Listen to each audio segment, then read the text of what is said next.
Adelante. Pues ya lo habíamos visto. Pero son tres temas. Y vamos con, el primer tema es el canto de los 144,000 hermanos. El segundo tema es el mensaje de los 3 ángeles. Y el tercer tema de este capítulo es que la tierra es cegada. Entonces miren, piense usted en 3 personas, hermano. Y esas 3 personas, o 3 familias, va a ir, le va a poner el teléfono acá atrás y le va a decir: ¿sabes qué? Cristo te ama, te invitamos a la iglesia para que conozcas a Cristo como tu Salvador. No los vaya a guardar en su casa porque es semilla. Es decir, en esta semana, 1, 2, 3, 4, 5, vamos a tener por lo menos 5 por 3, 15 familias van a tener la oportunidad de aceptar a Cristo como su Salvador. 15 familias. ¿De manos de quién? ¿O por medio de quién? Por medio de usted y por medio de mí. Entonces vamos a repartir 3. Vamos a hacer misión de iglesia, hermanos. Vamos a darles un mensaje de esperanza. Muy bien, en Apocalipsis capítulo número 14, del versículo 14 en adelante dice: miré, y he aquí una nube blanca, y sobre la nube, dice, uno semejante al Hijo del Hombre, que tenía en la cabeza una corona de oro, y en la mano una hoz aguda. ¿Para qué es la hoz, Alan? Particularmente para... No, sí, pero ¿en qué momento del crecimiento del pasto se utiliza la hoz? Para cosechar. Fíjese bien, hermanos, para cosechar. Y del templo salió otro ángel clamando a gran voz al que estaba sentado sobre la nube: mete tu hoz y ciega, porque la hora de cegar ha llegado, pues la mies de la tierra está madura. Y el que estaba sentado sobre la nube metió su hoz en la tierra, y la tierra fue cegada. Salió otro ángel del templo que está en el cielo, teniendo también una hoz aguda. Van 3 ángeles. Y salió del altar otro ángel que tenía poder sobre el fuego. Van 4. Y llamó a gran voz al que tenía la hoz aguda, diciendo: mete tu hoz aguda y vendimia. Fíjese, no solamente ciega, sino vendimia los racimos de la tierra, porque sus uvas están maduras. Hermanos, estamos hablando de alguien que está cosechando trigo y de alguien que va a pisar uvas. 2 acciones diferentes. Y el ángel arrojó su hoz en la tierra y vendimió la viña de la tierra y echó las uvas en el gran lagar de la ira de Dios. Y fue pisado el lagar fuera de la ciudad, y del lagar salió sangre hasta los frenos de los caballos por 1,600 estadios. Hermanos, esta es la tercera parte en la que se divide Apocalipsis capítulo número 14, hermanos. Dice la Biblia, miré, ¿sí se alcanza a ver de allá, hermanos? ¿Sí? Miré, y he aquí una nube blanca, y sobre la nube uno sentado, semejante al Hijo del Hombre, que tenía en la cabeza una corona de oro y en la mano una hoz aguda. Bien, tenemos nosotros que recordar que la nube blanca expresa santidad y pureza. Dios, hermanos, nunca, ninguna de sus acciones las hace por pura venganza, sino por lo que es Él, por su carácter. Y Dios es santo y es puro. Entonces la pureza absoluta es el motivo del juicio divino. Alan, ¿Dios ama al pecador? Sí, pero no tolera el pecado. ¿Me estoy explicando, hermano? ¿Dios ama a los sicarios? Sí, pero no tolera lo que hacen, hermanos. En esta semana corrió mucho el video de 20 y tantas personas que fueron masacradas con barras de acero mientras estaban haciendo los pozos para enterrarlos allí. Y parece ser que eran de uno de los cárteles de por aquí cerquita, ¿no? Entonces, ¿Dios los ama? Sí los ama, pero no tolera lo que hacen. ¿Dios ama a los gobiernos? Sí, pero no tolera la corrupción. Dios, hermanos, es un hecho. Todo lo que Dios hace en el Apocalipsis es motivado porque Dios es santo y es puro, y Dios no va a seguir tolerando el pecado en su presencia. Entonces, lo más bonito del mundo es que yo pueda decir: Dios me ama como soy, y voy a vivir como yo soy porque Dios así me ama. No, iglesia, no, no, no. Nosotros tenemos que ajustarnos siempre a los parámetros de Dios. Porque si no, imagínense, hermano, que sería lo que nosotros teníamos, ¿no? Entonces, en esa nube está sentado el Hijo de Dios.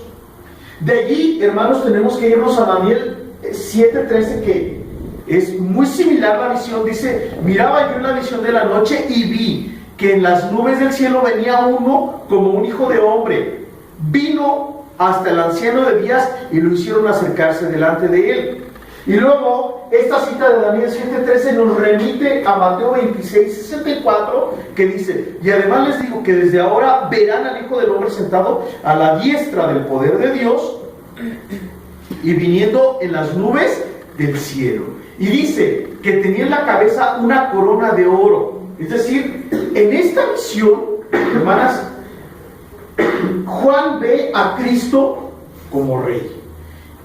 Entonces, hermanos, hay una indicación. El versículo 14 dice que en la hoz, en la mano traía una hoz aguda. Entonces alguien se atrevió a hacer una imagen o un dibujo, un concepto, hermanos, de cómo estaba sentado en nubes con una hoz en la mano. ¿Qué características tiene?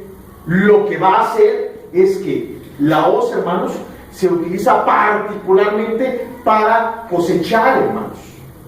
Entonces, va a cortar solamente lo que es malo.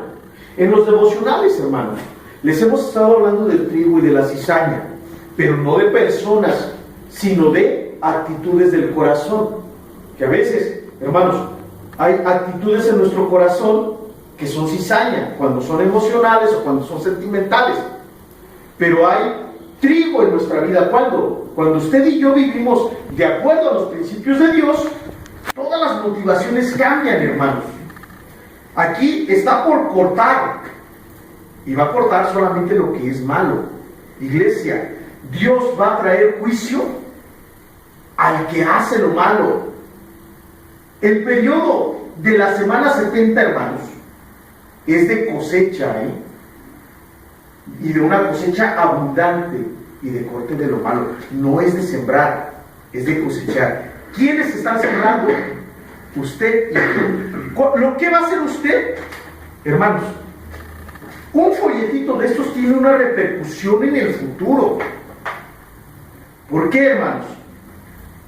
Porque el que la gente reciba una palabra de parte de Dios, el mensaje de salvación, puede determinar a dónde se va a ir al momento en que esa persona se muera, hermanos. Por eso es tan importante que nosotros hagamos visión de iglesia. Ahorita nosotros vamos a sembrar, no particularmente nosotros, la iglesia de Cristo, en China, en Mozambique, o en París, o en Michoacán, o en donde quiera, la iglesia estamos sembrando. Pero la cosecha, hermanos, la verdadera cosecha no es el crecimiento de una iglesia, el crecimiento numérico. La verdadera cosecha abundante va a ser, hermano, cuando Dios tenga que cortar lo malo y se va a quedar lo bueno. Por eso dice la Biblia que los malos serán desechados y los buenos, los justos, heredarán la tierra. Entonces tenemos nosotros que estar conscientes siempre de esto. La cizaña es cortada en las diversas etapas de este tiempo de la semana 70, y de la misma forma se va guardando el fruto bueno y agradable a Dios. Ese fruto bueno que usted le da a Dios, hermanos, ese Dios no lo tiene en saco roto, hermanos. Dios se acuerda cuando usted le ha hablado a la gente de Cristo. Dios se acuerda. Dios se acuerda cuando usted ha visto a una necesidad y Dios le ha dicho: ayúdalo, dale un plato de comida, dale para las tortillas, y usted lo hace. A Dios no se le ha olvidado, hermanos. A diferencia de nuestros pecados, que cuando nos arrepentimos, dice la Biblia que Dios no se vuelve a acordar de ellos. Dice qué bueno es Dios. Dice la Biblia que Dios sepulta nuestros pecados en lo profundo del mar, hermanos. Y no se vuelve a acordar de ellos. Nos separa de nuestros pecados como está separado el oriente del occidente. Esos nunca se van a juntar, hermanos. Occidente, oriente, no se acercan y así nos separan nosotros de nuestros pecados. Y de eso no se acuerda. Sin embargo, de la gente que no ha acudido y que no ha corrido a los brazos de Dios, dice la Biblia que sus pecados están presentes delante de los ojos de Dios. Y en la semana 70, hermanos, se tiene que ver la cosecha. En la semana 70. ¿Usted cree que Dios está con los brazos cruzados? No, hermana, usted lo decía. Dios es paciente para con nosotros y no quiere que ninguno se pierda, sino de que todos procedamos al arrepentimiento. ¿Sí me estoy explicando, hermanos? Entonces, es allí, hermanos míos, donde nosotros confiamos completamente en lo que Dios está haciendo. Es que no sirve el programa del Power. Dice aquí en esta información que tengo que el Cordero, junto con sus 144,000 después de esperar en pie en el monte de Sión, en el versículo 1 del capítulo 14, está descendiendo. Es aquí donde comienza la segunda venida de Cristo, hermana. No comienza con la iglesia. Con la iglesia comienza el arrebatamiento de la iglesia. ¿Te acuerdas de aquí? Aquí sí comienza la segunda venida de Cristo. Cuando pone sus pies en la tierra. Bueno, Cristo viene, hermanos, primero, hermanos, para arrancar, por eso es la hoz, para arrancar lo malo de este mundo. ¿Por qué lo arranca? Porque Dios es santo, hermanos. Es santo y no puede tolerar ya el pecado. En un principio de este estudio nosotros hablamos de 9 razones por las que va a haber una gran tribulación. Y una de las razones por las que va a haber una gran tribulación, pues es que la gente no quiere vivir con Dios, hermanos. Si Dios le dice voltea para acá, la gente voltea para allá. Si Dios le dice voltea para allá, la gente voltea para acá, hermanos. Pero aquí, en este capítulo 14, estamos por comenzar esa segunda venida de Cristo. Entonces, esto es, Alan, lo que se le llama como el Armagedón. Hay una película, ¿verdad?, que se llama Armagedón, y que es donde un meteoro, un cometa, no sé qué cosa, cae y se levantan olas no, hermanos, no. El Armagedón no es el exterminio por fenómenos astrológicos o astronómicos. El Armagedón es un lugar geográfico, hermanos. Es un lugar, como por decir, Zicuirán es un pueblo, Zipiaco es un pueblo, el Cerro del Cirate es un pueblo, el Cerro del Águila es un pueblo. Armagedón, hermanos, es un valle, no es un evento, es un valle. Pero nosotros, la iglesia, hemos relacionado lo que va a pasar en ese valle, hermanos, y así es como le hemos llamado al suceso. Pero mire, el Armagedón, que no es sino el lugar geográfico de la última y más terrible batalla, será no solamente el lugar propiamente dicho y la batalla mencionada, sino en realidad una guerra, escuche bien, a nivel no solo local, y que se extenderá sobre todo desde la mitad de la gran tribulación hasta que termina la gran tribulación. Acuérdese usted que la gran tribulación va a ser de crisis a partir de la segunda mitad. La primera mitad parece que todo está bonito, pero a partir de la segunda mitad va a haber terribles sucesos. Y esta batalla no puede finalizar por la ayuda del hombre, hermanos. Tiene que finalizar cuando Cristo, dicen en el rancho, se apersone en este mundo. Cuando vean que Cristo descendió, y como dice Jackie, que Cristo ponga sus pies sobre la tierra. Y entonces alguien hizo un arte conceptual de Cristo descendiendo a la tierra, montado en un caballo blanco, de acuerdo a lo que Apocalipsis 19 nos dice, y que tiene un eslogan o un letrero, unas palabras en su vestido que dice: su nombre es fiel y verdadero.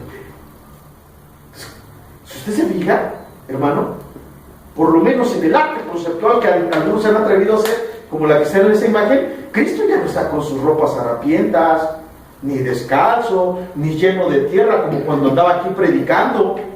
Ya no está supliendo, hermanos. Ya Él viene como rey a juzgar al pecado de las naciones. ¿Me estoy explicando, hermanos? ¿Sí, Alan? Ahí te va, Alan. Versículo 15 y versículo 16. Dice: y del templo salió otro ángel, clamando a gran voz al que estaba sentado sobre la nube: mete tu hoz y ciega, porque la hora de cegar ha llegado, pues la mies de la tierra está madura. Y el que está sentado sobre la nube dice que metió su hoz sobre la tierra, y la tierra fue cegada. O sea, nada más, con un puro movimiento, de acuerdo a lo que Apocalipsis nos dice, metió la hoz y la tierra fue cegada. Ese ángel, dice la información que aquí tengo, clama a gran voz porque el tiempo ya es. No le da ninguna orden a Cristo, sino que clama porque sabe de parte del Padre que ya es el momento de ejecutar juicio contra los impíos que nunca se arrepintieron y que, hermanos, nunca se arrepentirán. Más adelante, hermanos, en el siguiente capítulo de Apocalipsis, hay una parte, hermana, donde dice que a la gente le cayeron llagas, hubo un calor que no podían soportar, y dice que ni aún así se arrepentían. Al contrario, blasfemaban el nombre de Dios, hermanos. Entonces, aquí tenemos un ejército, hermanos, preparándose. Dice, fíjense cómo dice la Biblia en Joel, hermanos: y reuniré, no lo alcanzan a leer, ¿verdad? Y reuniré a todas las naciones y las haré descender al valle de Josafat, es decir, el valle de Megiddo, es decir, el lugar de Armagedón, hermanos. Ahí los va a hacer descender, y allí entraré en juicio con ellas a causa de mi pueblo de Israel, mi heredad, al cual ellas se esparcieron entre las naciones y repartieron mi tierra.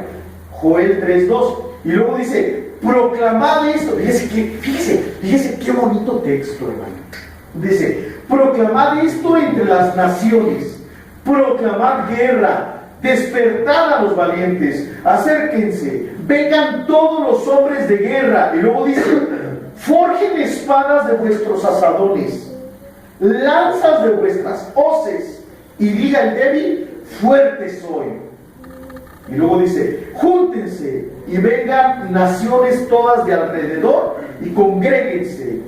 Haz venir allí Jehová a tus fuertes, despiértense las naciones y suban al valle de Josafat, porque allí me sentaré para juzgar a todas las naciones de alrededor. Metan la hoz, porque la mies está ya madura. Vengan, desciendan, porque fíjese bien, el lagar. ¿Qué es el lagar, hermana María? Ahorita les voy a decir qué es el lagar. Hasta tengo una foto aquí de lo que es el lagar. Dice: está lleno y rebosan las cubas, porque mucha es la maldad de ellos, muchos pueblos en el valle de la decisión, porque cercano está el día de Jehová en el valle de la decisión. El sol y la luna se oscurecerán y las estrellas perderán su resplandor, de acuerdo a lo que nos dice Joel, capítulo número 3. Ese lugar, Alan, el valle de Megiddo, o el lugar donde se va a efectuar el Armagedón, es la guerra, literalmente, entre el Cristo que desciende con sus ángeles contra los pueblos. Okay. Si alguien de ustedes, si Dani me pregunta y me dice: a ver, hermano, ¿va a ser una guerra entre Cristo y la gente? Sí. ¿Y la gente le va a tirar balazos a Cristo? Sí. Porque la gente cree que puede derrotar a Dios. La gente siempre ha querido exterminar a Dios, hermanos. Mataron a Jesucristo. Sí. Hay, hermana, una historia muy interesante en cuanto al espíritu inmundo, al espíritu de las tinieblas que motivaba a Herodes a matar a los niños, porque es un espíritu que podríamos decir que es un espíritu generacional, porque Herodes era era edomita, hermanos, de los hijos de Edom, del pueblo de Edom, y los edomitas y los judíos siempre han tenido pleito, y los edomitas siempre han tenido el poder para exterminar al pueblo de Dios, pero nunca han podido porque Dios los ha preservado. Acuérdese, hermana, que en días pasados, cuando veíamos, hermana, de que la mujer daba a luz un hijo y que el hijo se iba al desierto y que el pueblo de Israel se va a ir a vivir al desierto, a la ciudad de Petra, en el desierto, y muchas naciones la van a ayudar, hermanos. El pueblo judío tiene que llegar a un punto en que sea tan acorralado para que se le quite lo cabeza dura y lo corazón duro, porque el pueblo judío no ha sido salvo, hermanos. Que dice, a ellos vino, a los suyos vino, y ellos no. los suyos no le recibieron. ¿Se acuerda que el pueblo judío, que cuando Jesús fue crucificado, le dijeron a Pilatos, crucifícalo y que su sangre caiga sobre nosotros y sobre nuestros hijos? Se mandarían Se echaron la soga al cuello. Por eso están en la crisis en la que se encuentran, hermanos. Por eso a los judíos en ninguna parte, hermanos, en ninguna parte en el mundo son bien aceptados. Por eso les cargan todo tipo de maldiciones. ¿Por qué? Porque ellos solitos, hermanos, se maldijeron. Entonces dice aquí, en el versículo 17, que salió otro ángel del templo que está en el cielo, y tiene otra hoz aguda, y desde el templo de Dios en los cielos otro ángel lleva la hoz, pero esta no es para cosechar, es para vendimiar. Entonces dice el 18, y salió del altar otro ángel que tiene poder sobre el fuego, y llamó a gran voz al que tiene la hoz aguda, diciendo, mete tu hoz aguda y vendimia los racimos de la tierra, porque sus uvas están maduras.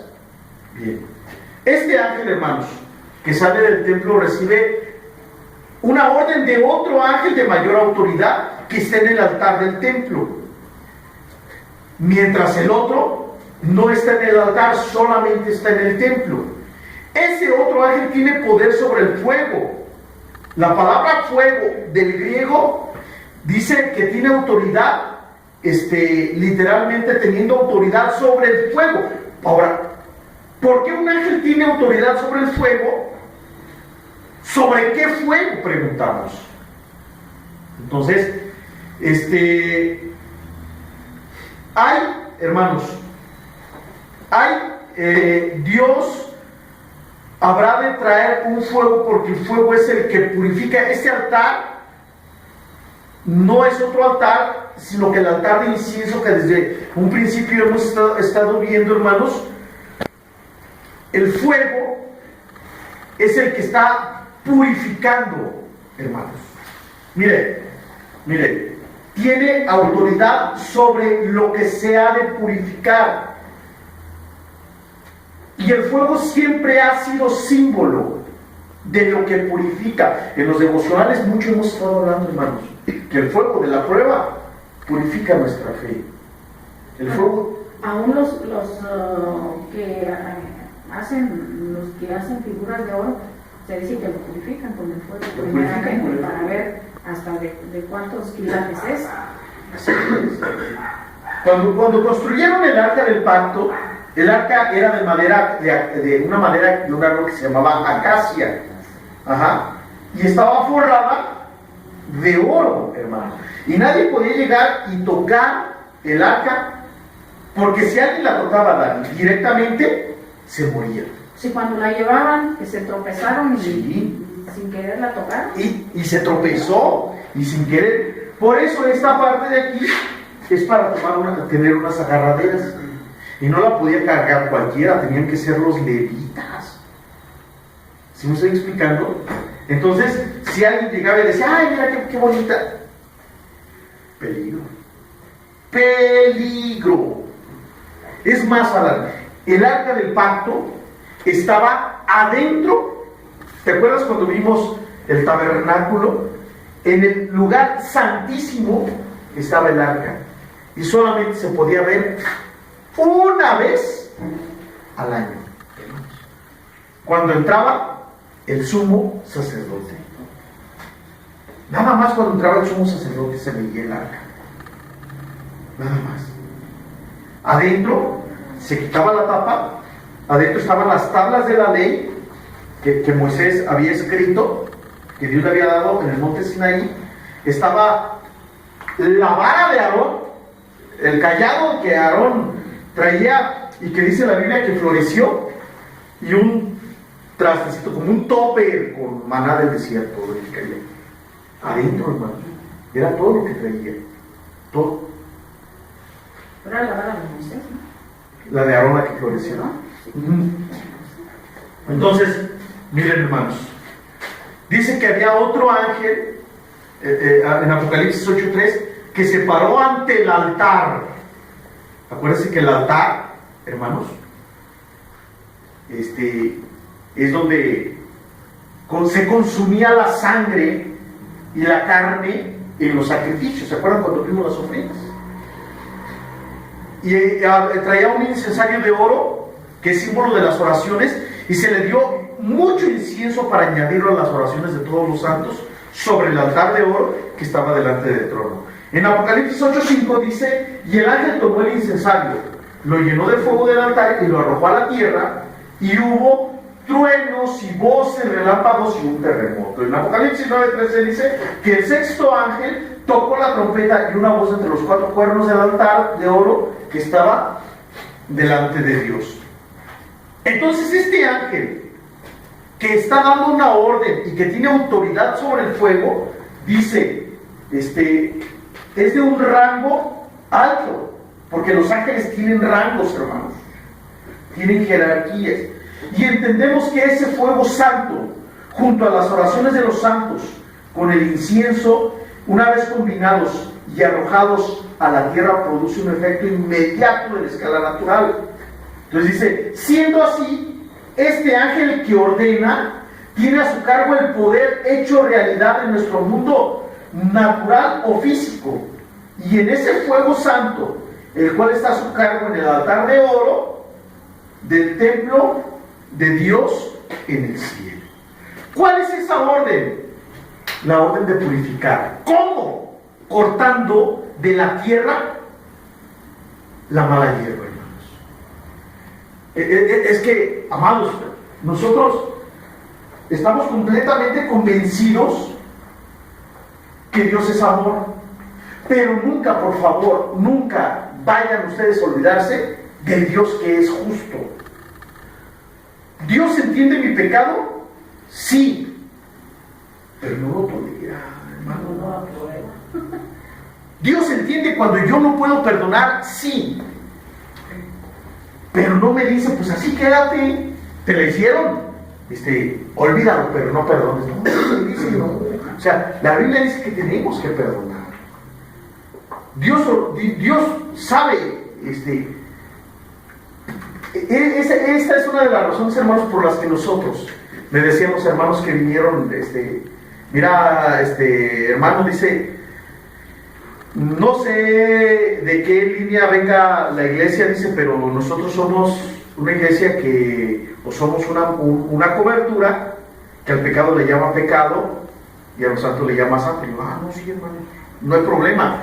Dice, particularmente, dice, no aceptamos las uniones entre las personas del mismo sexo. No, pues tampoco, ¿verdad que no, hermano? No, tampoco lo creemos así.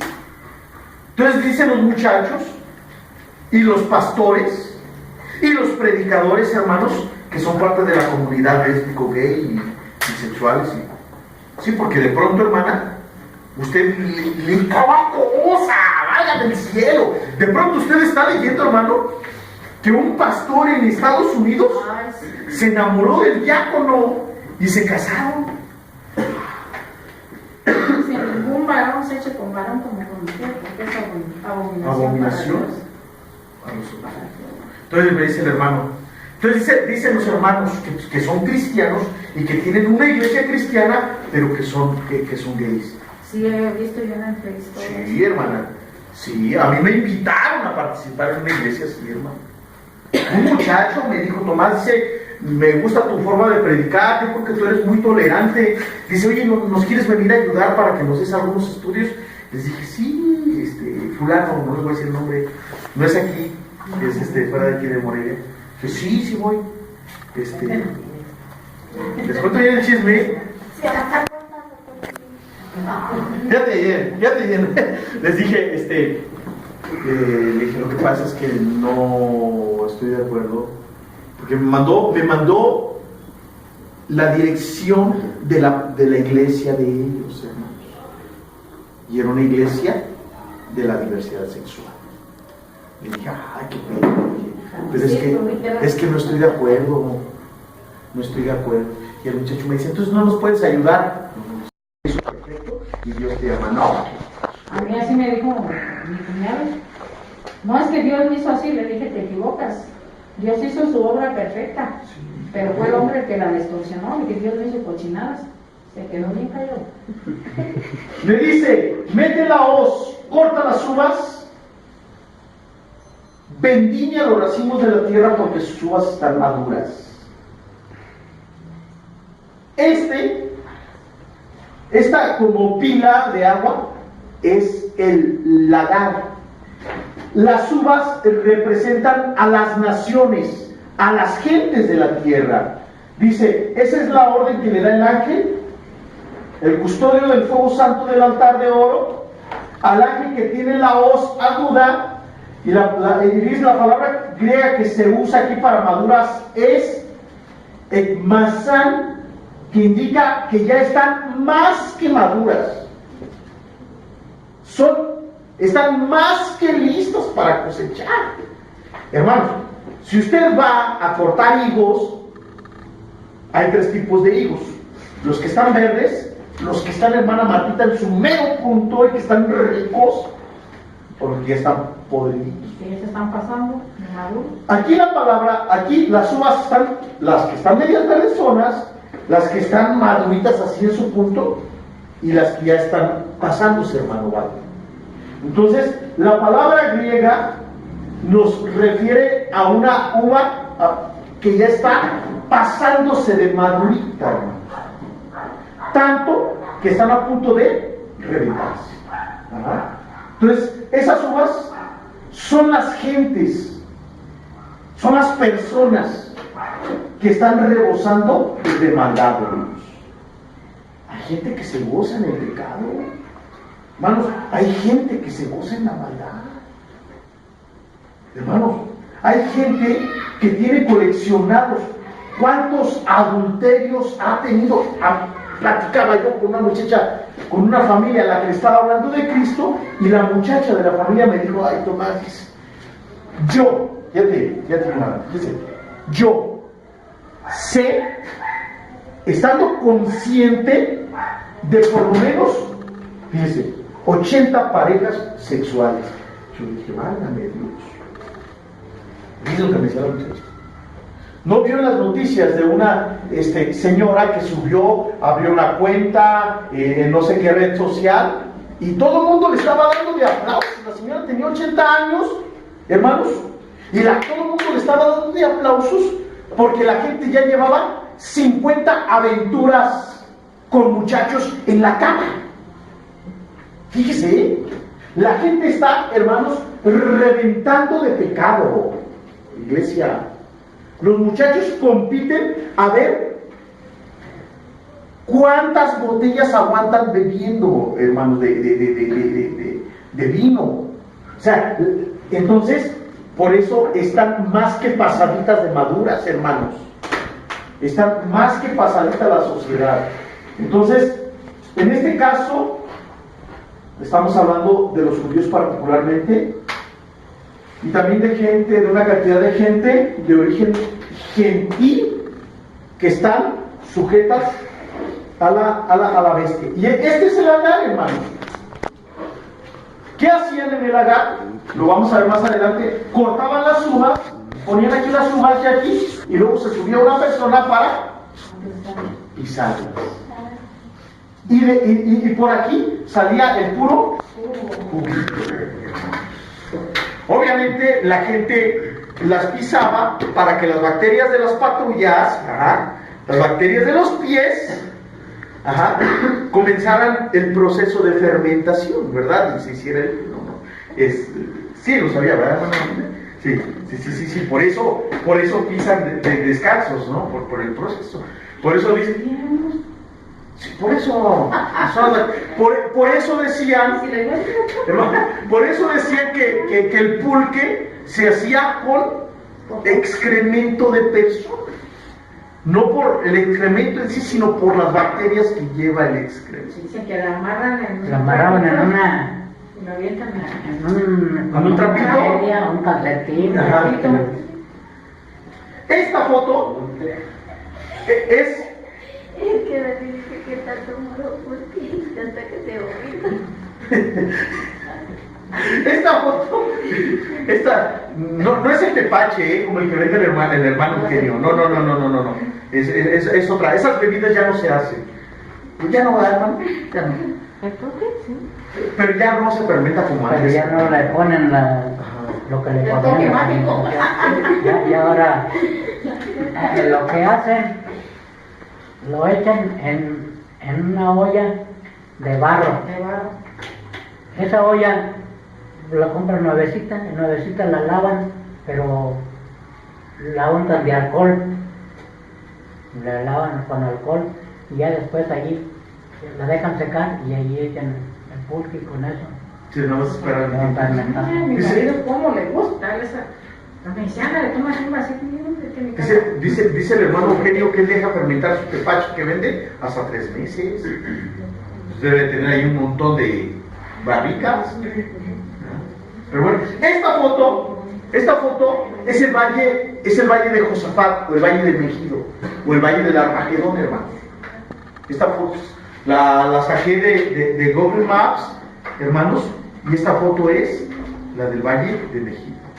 Dice, déjenle bajo esto, hermano, dice el versículo 19, y el ángel arrojó su hoz en la tierra y vendimió la viña de la tierra. Sacaron las uvas y pusieron las uvas en el lagar, pero fíjate cómo dice a ver, el lagar de la ira de Dios. Hermanos, Dios es misericordioso, pero cuando Dios se enoja, cuidado, iglesia. Entonces dice, obediente el ángel arroja la hoz en la tierra. La expresión arrojó su hoz nos habla de un acto violento, O sea, ¡zas! A cortar. De un acto de guerra significa desarraigarlo todo completamente. Y entonces cuando se desarraiga, esto implica dolor y sufrimiento. El lagar de la ira de Dios no puede ser sino el Armagedón, que está en Israel y que viene de la palabra Ar-Magido. Y nosotros le llamamos Armagedón, o sea, Valle de Megido. Allí se resolverá por completo la ira de Dios contra las naciones enemigas de Dios, incluso el Israel que sea apóstata, y esa es la imagen, hermanos. Entonces dice la Biblia que en este lugar, Alan, va a ser la batalla final de Dios, de Cristo, con sus ángeles contra las naciones. Todas las naciones van a ser convocadas aquí para eliminar a Cristo, hermanos. ¿Por qué? Porque la gente, si no tiene a Dios, ¿ha escuchado usted gente que dice, yo no me meto con Dios, Dios que no se meta conmigo? Lo siento, en este mundo todos somos actores. No hay nadie que se pueda sentar y decir, pues si Dios no se mete conmigo, yo no me meto. No, hermanos. La Biblia dice que no hay justo ni aún uno, y por cuanto todos pecaron, están destituidos. No somos creación de no somos absolutos, somos creación de Somos creación. Tenemos que entregarle cuentas. Dice que fue pisado el lagar fuera de la ciudad, y del lagar salió, ¿qué dice Ana? Sangre. No salió jugo de uva, salió sangre hasta los frenos de los caballos por 1600 estadios. Muchísimo. Sí, cada estadio medía 170 metros. Ahora multiplica 170 metros, 173 metros creo que son, por 1600, y dice que la sangre llegó hasta el freno de los caballos. ¿Te gusta el freno de los caballos, hermano Walter? Está en el hocico, o sea, si el hocico de los caballos está aquí, dice que la sangre llegó hasta ese punto. Ajá. El lagar de la ira de Dios será llamado la llanura de Armagedón o Armagedón, donde tendrá lugar la final y más brutal batalla que jamás haya conocido la humanidad. Esta será una batalla de Dios, ya que la misma Escritura lo define como el más importante de su. Es un juicio, hermanos. El Armagedón, en el valle de Armagedón, en el valle de Megiddo, en el valle de Josafat, que es el mismo, va a haber un juicio de Dios.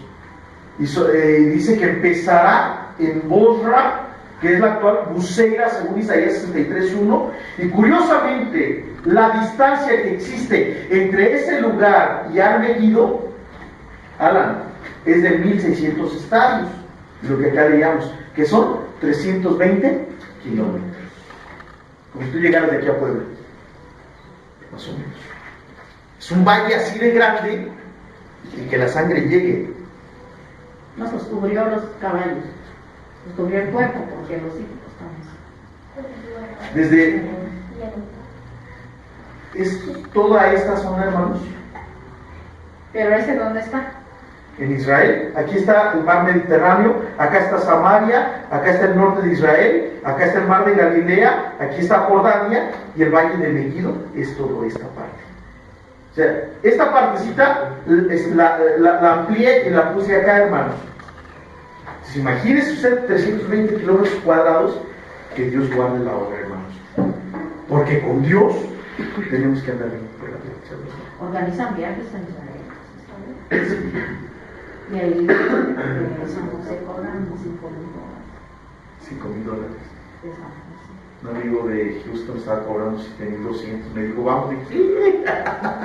No tenía para venirme de Batabón, estaba esperando el trailer, ¿no? Dice, vamos. Creo que de aquí se han ido ya. Pues la pastora Rosa, que ya anda por ahí. ¿Andan en Israel? Ya fue. Me dijo Marta, no, que nuestra pastora está allá.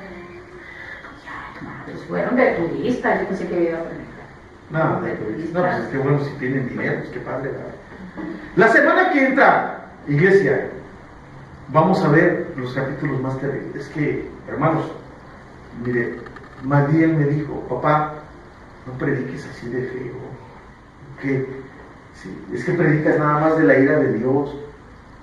Es que estamos en los tiempos finales. Hasta le dije, no, es que no es la ira de Dios. O sea, no confundamos nunca, el mensaje del Apocalipsis es salvación y bendición para la iglesia. Para los que no son la iglesia, ellos sí se meten en problemas, pero los que somos la iglesia, amados, estamos en bendición. Usted se va a las bodas del Cordero, Dios le va a bendecir, Dios le va a recompensar, mientras acá abajo se estén desbaratando. La próxima semana vamos a ver lo que son las 7 copas de la ira de Dios, hermanos. No se acaba. Entonces parte de estas copas la vimos en las trompetas, pero parte de estas copas está también, hermanos, por suceder. ¿Preguntas, hermanos? ¿Está feo, hermano? ¿Qué es lo que puede pasar, hermanos? Que esté la pilota con las uvas allá a reventar y que se pare el Dios. Pues sí, si hacemos la voluntad de Dios, usted tiene bendición.